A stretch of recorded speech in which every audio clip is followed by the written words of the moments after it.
প্রথম আয়াতটা কি? কুল হুয়াল্লাহু। নবী তারা জিজ্ঞেস করে আমার বংশ কি, বাপ দাদা কি, কাঠের না মাটির, লোহার না সোনার? আপনি বলুন কুল হুয়াল্লাহু, তিনি এক অদ্বিতীয়। আল্লাহুস সামাদ, তিনি হচ্ছেন সামাদ। আল্লাহর আরেকটা নাম আস-সামাদ। আল্লাহুস সামাদ। সামাদ শব্দের অনেকগুলো অর্থ পাওয়া যায়। সামাদের একটা মিনিং হচ্ছে যার উপরে আর কারো কোনো স্ট্যাটাস বা মর্যাদা নেই। আরবিতে বলে মান তাহা ইলাইহি সুহদাত ওয়া শারাফ, মর্যাদা, স্ট্যাটাস যত শীর্ষে পিকে যেতে পারে ওইটার নাম হচ্ছে সামাদ। এরপর সামাদের আরেকটা অর্থ হচ্ছে যে পরনির্ভরশীল নয়, মানে তার কারোর উপর নির্ভর করা লাগে, সে স্বয়ংসম্পূর্ণ। আচ্ছা, পৃথিবীতে এমন কারো নাম বলেন তো যে কোনোদিন কোনো কিছুতে কোনো কাজে অন্যের মুখাপেক্ষি হওয়া লাগে না, সে একা একা আত্মনির্ভরশীল স্বয়ংসম্পূর্ণ, এরকম একজনের নাম বলেন আছে? কেউ নাই। কোনো না কোনো ভাবে আপনি পাওয়ারফুল কার কথা বলবেন, এত আরো নির্ভরশীল। এর রাস্তা দেখে না দিলে চলতেও পারবে, কোন দিকে যাইতে ওটা বলার জন্য 10 জন থাকে, এর ওয়াশরুমে নিয়ে যেতে হয় 10 জনের, এর এই সাপোর্ট ওই সাপোর্ট এই প্রোটোকল অনেক কিছু, এর লোক লাগে আরো বেশি। তার মানে সাহায্য ছাড়া চলতে পারে এমন কোন সত্তা পৃথিবীতে নাই। একটা সত্তা যার কারো কোনো সাহায্য লাগে না, যার কারো প্রতি কোনো নির্ভরতা নাই, কারো কাছে থাকা নাই, গোটা বিশ্ব তার কাছে থাকা। তিনি কে? তার নাম সামাদ। তার নাম কি? আল্লাহুস সামাদ। অমুখাপেক্ষী, অ্যাবসলিউটলি ইন্ডিপেন্ডেন্ট। কখনো কোনো কাজে তার কারো কাছে যেতে হয় না, কারো উপর ভরসা করতে হয় না, কারো প্রতি তার কোনো ঠেকা নাই। সব গোটা দুনিয়া তার কাছে ঠেকা, তার কাছে ফরিয়াদ করে, তার দিকে ঝুঁকে করে আসতে বাধ্য। ওই সত্তার নাম হচ্ছে সামাদ। সামাদ ক্লিয়ার সবার কাছে? আল্লাহ তাআলা বলছেন ইয়া আইয়ুহান নাস আনতুমুল ফুকারাউ ইলাল্লাহ আল্লাহু হুয়াল গনিয়্যুল হামিদ। ওহে মানুষেরা, তোমরা হচ্ছে ফকির। ফকির বিমানা মুফতাকির ইলাল্লাহ, মুখাপেক্ষী কার দিকে? ফুকারা ইলাল্লাহ আল্লাহু হুয়াল গনিয়্যুল হামিদ। কিন্তু আল্লাহ কার প্রতি মুখাপেক্ষী নয়। গনি, তিনি প্রাচুর্যশীল, হামিদ, সপ্রশংসিত। সবাই তার কাছে ফরিয়াদ করে, তিনি কার কাছে ফরিয়াদ করে? সবাই তার কাছে চায়, তিনি কার কাছে চাওয়া লাগে? সবাই তার কাছে মনোনীত, তিনি কারো প্রতি মুখাপেক্ষী। তার নাম সামাদ। তার নাম কি? সামাদ ক্লিয়ার? লাম ইয়ালিদ ওয়া লাম ইউলাদ। লাম ইয়ালিদ, তিনি কাউকে জন্ম দেননি। ওয়া লাম ইউলাদ, তিনি নিজেও জন্ম নেন নাই। দেখেন কত সহজে পরিচয়, তিনি কাউকে জন্ম দেন নাই, জন্ম নেন নাই। মানে আমাদের ধর্ম যে কত সুন্দর, এক আল্লাহর দিকে আমাদেরকে রেফার করা হয়েছে। অন্যান্য ধর্মের দিকে দেখেন কি আজীব কথা। খ্রিস্ট ধর্মে বলে আদম আলাইহিস সালাম পাপ করছে, ওই পাপের কারণে আমরা সবাই নাকি পাপী, জন্মাইলেই নাকি পাপী। ইসলাম বলে আমরা জন্মগ্রহণ করি মাসুম অবস্থায়, নিষ্পাপ। খ্রিস্টানরা কি বলে? আমরা পাপ নিয়ে জন্ম। ফলে খোদার ছেলের দুনিয়াতে আসা লাগছে, সবার পাপ নিজের কাঁধে নিয়ে শুলে চড়ছে, এরপরে খোদার সাথে যে বসে আছে। এটা হচ্ছে খ্রিস্ট ধর্মের কথা। অন্যান্য অনেক ধর্মে দেখেন ল্যাংটা বাবার কাছে যে মাথা নোয়াতে থাকে। এরকম অনেক ধর্ম দেখছেন যে লোকটার চুলে জট বাঁধা, দাড়িতে জট বাঁধা, একেবারে উলঙ্গ, তার কাছে যে সবাই এরকম হাত পাত দেখছেন? দেখেন এখন নাকি শুধু আমি একাই দেখলাম? দেখছেন সবাই? আছে, কিন্তু আমি ধর্মের নাম বলতেছি, ধর্মকে ছোট করা যাবে না, কিন্তু এরকম আছে। দেখেন কি সমস্ত অদ্ভুত নিয়ম কানুন, আগুন নিয়ে ওইখানে জড়াইতে হয়, করতে হয়। কিন্তু আমাদের এক সত্তার কাছে আমরা চাই, কোনো ভায়া লাগে না, মিডিয়েটর লাগে না, মধ্যস্থতাকারী লাগে না। আল্লাহ বলে ডাকার সাথে সাথে তিনি ডাকে সাথে। লাম ইয়ালিদ ওয়া লাম ইয়াকুল লাহু, জন্ম দেন নাই, জন্ম দেন। মুশরিকরা বলতো আল মালাইকাতু বানাতুল্লাহ, তারা বলতো ফেরেশতারা নাকি আল্লাহর মেয়ে। ওয়াকালাতিল ইয়াহুদু উযাইর ইবনুল্লাহ, ইহুদিরা বলতো উযাইর আলাইহিস সালাম আল্লাহর ছেলে। ওয়াকালাতিন নাসারা আল মাসীহ ইবনুল্লাহ, আর খ্রিস্টানরা বলে ঈসা মাসীহ, ঈসা আলাইহিস সালাম উনি নাকি আল্লাহর ছেলে। আল্লাহ সবগুলো ভ্রান্ত ধারণার কবর রচনা করেছেন এই আয়াত দিয়ে। লাম ইয়ালিদ, না এগুলো ভুল। ক্লিয়ার কাট শুনে রাখো, কান খাড়া করে জেনে রাখো।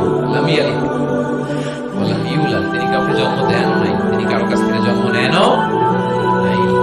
ইমাম আবু বকর আল বাকিল্লানি একজন বড়, অনেক বড় একজন দার্শনিক ছিলেন এবং তর্কবাগীশ ছিলেন ইরাকে।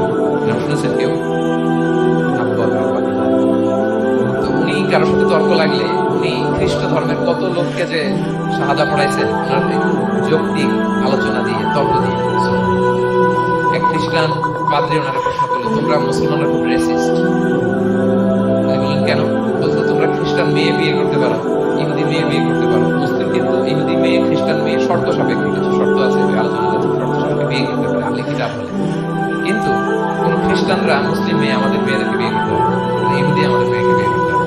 তোমরা খুব রেসিস্ট, তোমরা আমাদের মেয়ে না, তোমাদের মেয়ে আমাদেরকে দাও। তো তিনি বলেন, তোমরা তো ইহুদি, তোমাদের নবী হচ্ছে মুসা আলাইহিস সালাম, ওনাকে তো আমরা মানি, ওনার কথা তো কোরআনে আছে, যেন তোমাদের মেয়েকে বিয়ে করতে হবে। আর খ্রিস্টানদের নবী হচ্ছে ঈসা আলাইহিস সালাম, ওনাকেও মানি, ওনার মায়ের নামে বিশাল সূরা আছে, সূরা মারিয়াম, আর ওনার ব্যাপারে হাজার শত শত আয়াত। এই জন্য তোমার খ্রিস্টানদের মেয়ে বিয়ে করতে হবে। তোমরা তো আমাদের নবী মুহাম্মদ সাল্লাল্লাহু আলাইহি ওয়াসাল্লামকে মানো, মুহাম্মদ সাল্লাল্লাহু আলাইহি ওয়াসাল্লাম যে শেষ নবীটা তোমরা মানো, মানার সাথে সাথে মুসলমান হয়ে যাবে, এরপর আমাদের মেয়েকে তোমরা বিয়ে করতে হবে। এইভাবে উনি এমন ভাবে উত্তর দিতেন, একবার লাজবাব। ওনার নাম যখন ছড়ালো, ইরাকের মুসলিম বাদশাহ ওনাকে কনস্টান্টিনোপলে পাঠাবেন, যেখানে রোমান এম্পায়ার। রোমান এম্পায়ার এরাও খুব প্রস্তুতি নিয়ে আসছে যে আবু বকর আল বাকিলানিকে ডিল করা অনেক কঠিন, সে আসতেছে, তার সাথে কিভাবে কি করবে। আপনারা জানেন যে খ্রিস্ট সমাজের নিয়ম হচ্ছে রাজার দরবারে ঢুকতে গেলে কুর্নিশ করে ঢুকা লাগে। কি করে? মাথা মতো করে দিকে করে রূপুর মতো করে এরপরে ঢুকা লাগে। এখন তারা প্ল্যান করতেছে যে আবু বকর বাকিলানি জীবনে আমার কুর্নিশ করবে না, এটা আমার জন্য অপমান হয়ে যাবে, কি করা যায়। রাজার এক বড় ওজির সে প্ল্যান করে একটা কাজ করে, রাজ দরবারে তাকে যখন ঢুকানো হবে তার জন্য একটা স্পেশাল গেট বানানো হবে। দরজাটা ফুল হবে না, হাফ হবে, অর্ধেক দরজা দিয়ে যখন সে ঢুকবে, সে তো বাধ্য মাথা নিচু করে ঢুকতে হবে, তাহলে রুকু হয়ে গেল, পূর্ণি শব্দ দেওয়া হয়ে গেল। এই তো চমৎকার, ঠিক আছে, একটা ছোট্ট দরজা বানাও। তো বানাইছে। উনি যখন কনস্টান্টিনোপলে পৌঁছলেন, অনেকে নিয়ে আসালো রাজদরবার, এটা দিয়ে ঢুকতে হবে, সবাই ঢুকে, সবাই এরকম মাথা নিচু করে ঢুকছে। উনি দেখে বলছে, কৌশল করছে আমার সাথে। তো উনি মাথা নিচু করছেন, কিন্তু এমনি না, উল্টা হয়। উনি মাথাটা পিছনে দিয়ে, বুঝতে পারছেন, উনি অ্যাবাউট টার্ন হয়ে ঢুকতে তো হবে, পিঠটারে রাজার দিকে দিয়ে, নিতম্বটাকে রাজার দিকে দিয়ে, তারপরে উনি রুকু দিছে, উল্টা রুকু। তো একশো কুর্নিশ মানে বরং আরো রাজাকে কি হয়েছে, ইনস্টল করা হয়েছে। রাজা তো রেগে মেগে আগুন, সবাই রাজা বলছে, জানতাম বের কিছু একটা করবো। এমন ভাবে উনি বুদ্ধি বের করে ওনাকে ওনার সাথে আর করা, কেন ওনার কথা আনলাম এই জন্য, সেখানে যেও উনি পুরো রাজ দরবারে ডাক লাগিয়ে দিলেন এইভাবে। উনি দেখেন যে কনস্টান্টিনোপলের রোমান এম্পায়ারের পাশে পোপ বসা, পোপ চিনেন না, তৎকালীন খ্রিস্টান সবচেয়ে বড় পাদ্রী।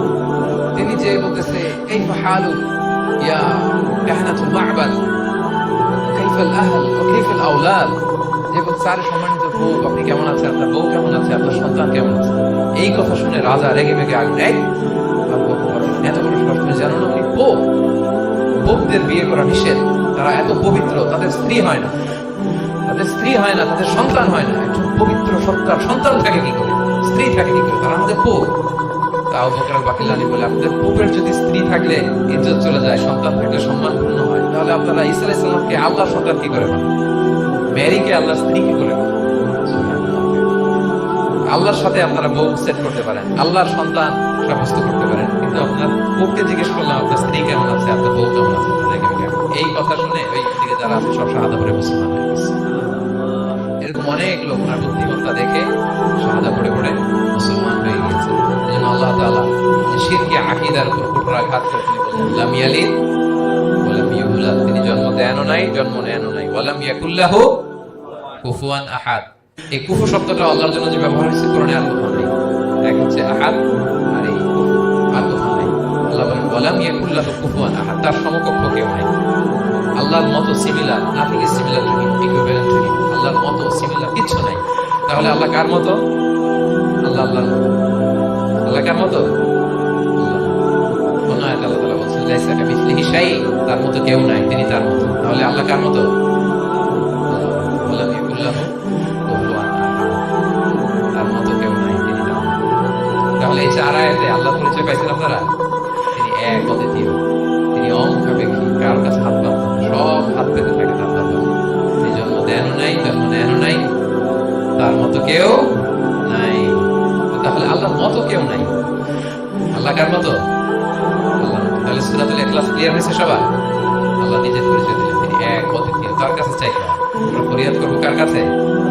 বিপদে আপদে, যে কোনো বিপদে ক্রাইসিসে পড়লে কি করবেন? কার কাছে শেয়ার করবেন? নাকি ফেসবুকে শেয়ার করবেন? আমরা বিপদে পড়লে কোথায় শেয়ার দিয়ে দিই? প্রথমেই আমাদের শেয়ার দেওয়ার জায়গা কই? কিন্তু আসলে শেয়ার করতে হবে কার কাছে? প্রথমেই আল্লাহর কাছে। তিনি আপনাকে বিপদমুক্ত করতে পারেন, তিনি আপনাকে শান্ত করতে পারেন, আপনার অস্থিরতা দূর করতে পারেন, তিনি কেবল আপনাকে সফলতা দিতে